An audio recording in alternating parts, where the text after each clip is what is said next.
السلام عليكم البنات، كي دايرين؟ لاباس عليكم؟ نتمنى تكون اموركم كلها بخير وعلى خير ان شاء الله. نتمنى تكونوا باحوال جيده مرتاحين. هذا هو الفضل ديالنا، هو اننا نشوفوا المتتبعين ديالنا ونشوفوا الناس الزوينين ديالنا كلهم بخير وعلى خير ان شاء الله. اليوم كيف ما كتشوفوا في العنوان ديال لا فيديو، هي وصفه صحراويه لتبييض الجسم او المناطق الداكنه او المناطق السمراء او المناطق المتصبغه. يعني نزيد نفرز الهضره ديالتي مزيان.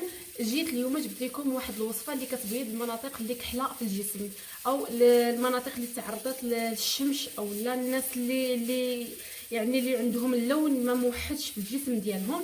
انا اليوم جيت وجبت واحد الوصفه اللي غادي تنال ان شاء الله الاعجاب ديالكم والاعجاب ديال المتتبعين ديال لاله فاطمه، حيت هاد الوصفه هذه كيف ما كتعرفوا اولا لاله فاطمه كدير وصفات الطبخ فقط. الناس قالوا لها علاش اللي ما تفيديناش ببعض الوصفات ديال الوجه ديال الجسم ديال الحمام ديال يعني بزاف ديال الوصفات اللي يعني ماشي غير الطبخ فقط. وانا حاولت باش انني نتكلف بهذا الجزء هذا في القناه ان شاء الله، ونكون كنساعد لاله فاطمه ولو غير بشويه، حيت هي اللي كدير واحد المجهود كبير كبير كبير بزاف على هذه القناه هذه. ونتمنى حتى نتوما تكونوا يعني كتكونوا من الناس اللي كيدعموها دائما، والناس اللي كيشاهدوا الفيديو ديالها دائما، والناس اللي اول مره غادي يشاهدوا هذه القناه هذه اللي هي قناه لاله شهيوات لاله فاطمه.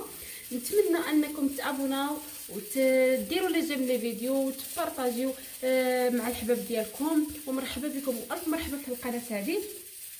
كيف ما قلت لكم هاد الوصفه هذه ديالت اليوم ان شاء الله راها تحت طلب واحد السيده اللي قالت لاله فاطمه عافاك اعطيني واحد شي وصفه اللي تكون كتبيض الوجه والمناطق الداكنه والمناطق يعني الشاحبه، يعني اللي كتكون اللون ديالها ما موحدش.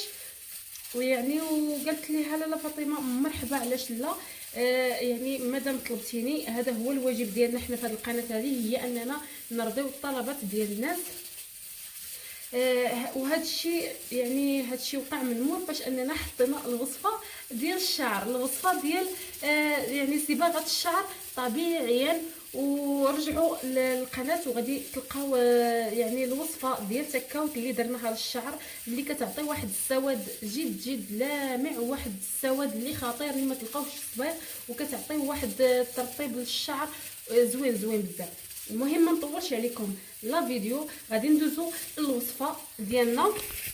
الوصفه ديالتنا اللي غادي نحتاجو فيها مكونات جد بساط، مكونات جد متواجده في اي بيت، مكونات اللي تقدر اي وحده فيكم دير هاد الوصفه هذه. يعني انا مولفه، كنحاول مولفين ماشي مولفه، حيت القناه ديال لاله فاطمه هي اللي كتحاول تحط ديما الحوايج اللي بساط والحوايج اللي تقدر اي وحده انها ديرهم.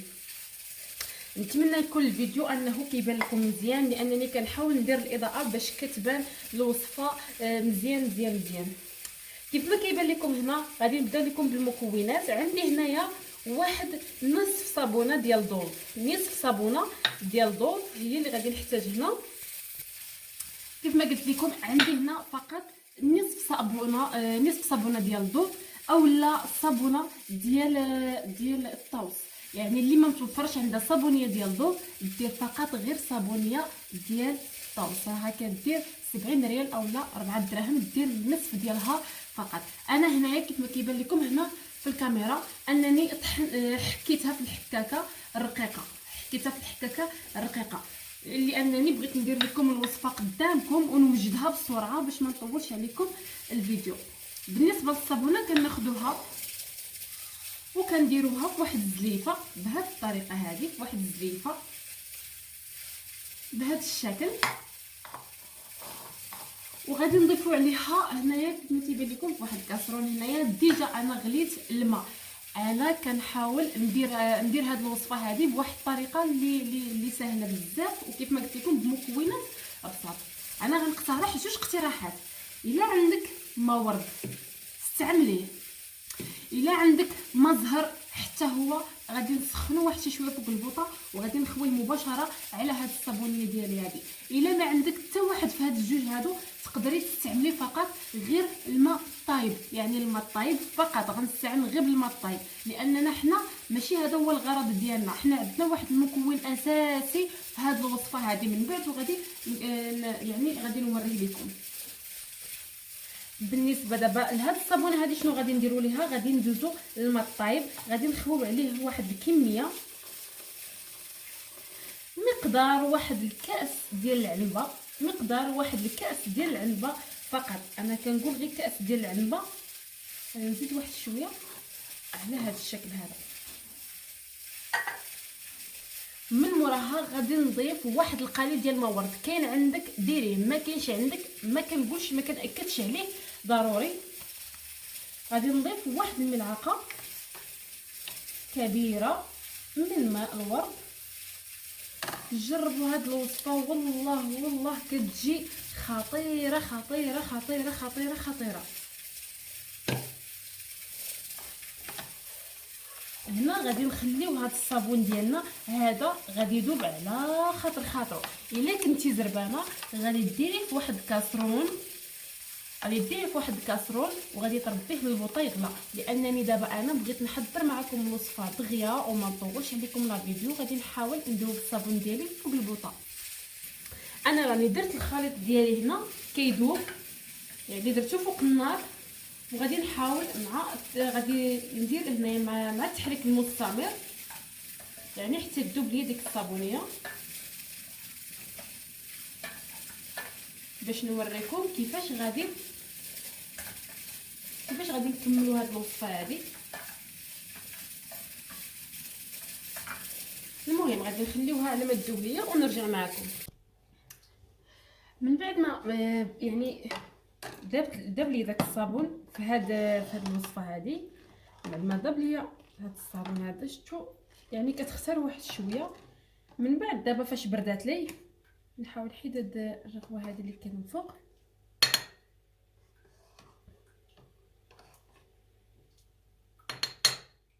غادي ندوز للطالك ديال الدراري الصغار، الغبره ديال الدراري الصغار. الا عندك استعمليها، ما عندكش غادي نستعمل معلقه كبيره ديال مايزينا ديال النشا. غادي ندوزو معلقه كبيره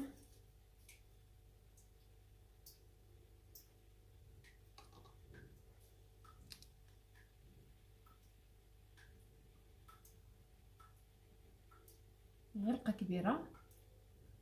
اللي كنديرو يعني اي طالك عندكم ماشي ضروري النوعيه، اي طالك عندكم ماشي ضروري النوعيه ديالته كي دايره، واش زوينه او لا خايبه.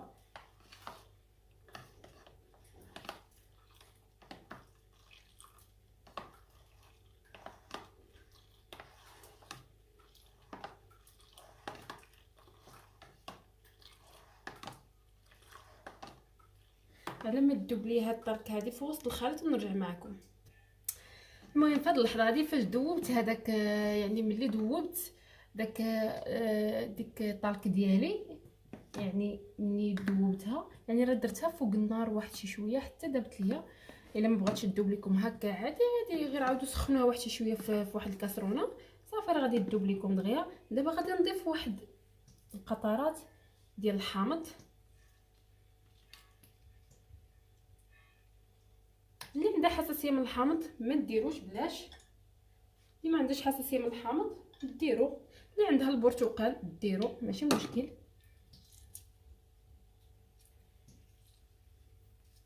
يعني غير هكا قطرات فقط. دابا غادي ندوزو المكون الاساسي اللي هو النيله الزرقاء. النيله الزرقاء شكون اللي ما تعرفش النيله الزرقاء؟ يعني كلنا كنعرفوا النيله الزرقاء وكنعرفوا المنافع ديالها. فهاد الكميه هذه هي النيله الزرقاء. النيله الزرقاء غادي تمشيو عند العطار غادي تقول لهم اعطيني 5 دراهم ديال النيله الزرقاء، باش تنعرفوا النيله الزوينه من النيله الخايبه، او النيله المزوره من النيله الاصليه. النيله المزوره يعني ملي كديريها في الجسم ديالك كتبقى مصبوغه في الجسم ديالك. هذه هي النيله المزوره. اما النيله اللي زوينه واصليه وصحراويه هي اللي كديريها، يعني ملي كديريها كيولي يعني فاش كتغسلي داك الماسك ديال النيله ما كيبقاش داك اللون مصبوغ لك في اللحم ديالك. هذه هي النيله الزوينه. ومن الافضل وكنأكد عليها، خذوا النيله حجره، خذوا النيله حجره، ما تاخذوهاش هي غبره، يعني تجيبوها حتى للدار ودكوها على يديكم. كيف ما قلت لكم هاد نصف صابونه غادي نحتاجو فيها فقط واحد نصف ملعقه من النيله الزرقاء، نصف ملعقه من النيله الزرقاء. راه ما كنحتاجوش بزاف في هذه الوصفه، هذه ما كنحتاجوش بزاف، يعني 5 دراهم غادي تدي لك بزاف ديال المرات، بزاف المرات. المهم هذا الصابون هذا كيف ما كيبان لكم هنايا راه جاري، ولكن غادي نديرو في الثلاجه ديالتي وغادي يولي على شكل كريم، غادي يولي على شكل كريمي. وديك الساعه غادي نبقى نطبقو، يعني غادي نهز واحد الكميه وغادي نبقى نطبقها في اليد ديالي اولا الوجه ديالي اولا العنق ديالي اولا المناطق كاع اللي اللون ديالها ما موحدش، يعني هكا غادي نخليها وغادي نخليها حتى تنشف ونغسلها. خليها مده ديال نصف ساعه، انا كنقول نصف ساعه يعني، ونغسلها. راه الجسم كيتشربها. بغيتو ديروها حتى في الحمام ملي تحكي تسالي، ديري واحد الماسك ديال النيله الزرقاء، يعني راه زوين زوين زوين زوين بزاف.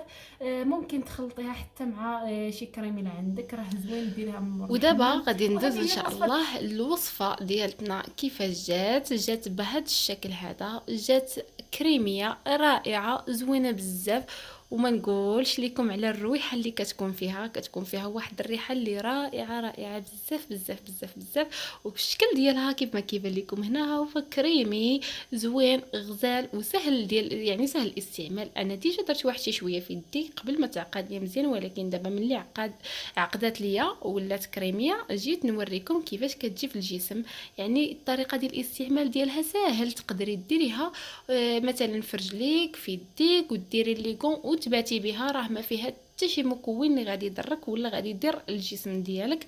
المهم انا قلت الماكسيمون ديالها هو نصف ساعه، الا كنتي زربانه نصف ساعه فقط راه كتعطي نتيجه من اول استعمال. المهم نتمنى هاد الوصفه الصحراويه اللي قدمتها لكم بيديا وفي قناه لاله فاطمه نتمنى تنال الاعجاب ديالكم. ما تبخلوش عنا بلي جيم ديالكم بلي زابوني ديالكم وبالبارطاج مع العائله. وبسلامه عليكم ان شاء الله حتى الفيديو